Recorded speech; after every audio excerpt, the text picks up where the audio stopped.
Hey, what's up guys? Clayton Isak here, coming off an 11th place finish at the Wild West Duel in the Delta. Great event, awesome time. I think a lot of these fish were in a funky mode. I think a lot of them didn't know whether they wanted to spawn, if they wanted to pull off because of the weather. And I think there was a lot of post-spawn fish that were resting up and didn't really want to bite. All in all, it was a great week though. Shot from 33rd place all the way to 11th. Missed the cut by 2 ounces, so it was an awesome week.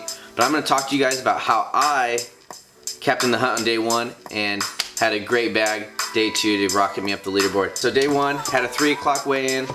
I didn't like where the tide was where I was going to run, so I stayed Central Delta, an area I didn't even practice. I just knew there were some big fish there. I knew that the tide was setting up right for these spots, and there was some really good grass. These fish were bedding around that area. So starting off, first bait, pull up, and was key. Pretty much caught all my keepers on. Was a KVD sexy frog. I used brown and black. I used black to imitate the birds, brown to imitate the bluegill. These fish this time of year do not like birds and bluegill around their beds, so they will kill it. I teamed it up with a 7.4 Ultimate Frog Rod by Spiralite Maverick Series. Great rod. I used an Inception 8-to-1 by 13 Fishing. Helped me keep up with those fish when they'd hit it, because when they'd hit it, they'd run hot with it. So you'd have to catch up and put a good hook set in them. And 65-pound Suffix 832.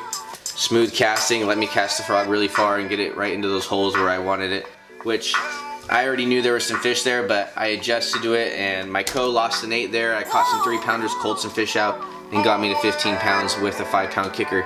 So that was day number 1. I only had 15 pounds, kept me in 33rd place. Day number 2, I had the tide I wanted, 4:15 weigh-in, so I had more tide. I can have the higher tide, and I knew that was going to be really key because those fish do like the high tide on this time of year.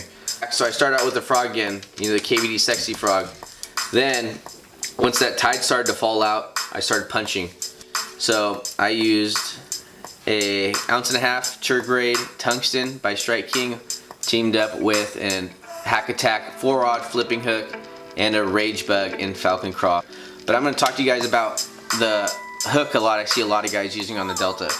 So I see a lot of guys using 5-odds or 4-odds. Strike King makes a small 4-rod. It's more like a 3-odd, but the reason I like those is because when these fish, you pin those fish, they don't have a lot of hook to have out of their mouth to hook onto toolies, grass, anything like that to give them leverage to get off. So try using that, guys, using a smaller hook. I think you guys are going to land more fish, and you guys will really like it. About the rod I was using, 8-foot punching rod.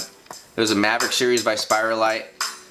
This is a great rod. It has tip to it. For me, for punching, I don't like a broomstick. I like having a little bit of tip. You have 65-pound braid, Suffix braid, and you have a stout hook and a big 8-foot rod swinging on them. So the only thing that's going to give is their mouth. So a little tip, and it's going to land more fish. So had that 8-foot Maverick flipping stick, 8-to-1 Concept A. Sorry guys, 8-to-1. Has power handles. This is a great reel, lots of power. And I had it 65-pound Suffix braid. So that was my setup for flipping right there, or punching, whatever you would like to call it. Once the tide got super low, I had a 6-pounder 5.5. We'll go 5.5, and I caught him or her on a Fat Baby Finesse Worm, Triple Magic. When they get on beds, they do not like it, and you catch a ton of big fish on this. Do that on 30-pound 832 braid with a 20-pound castable Suffix fluorocarbon leader.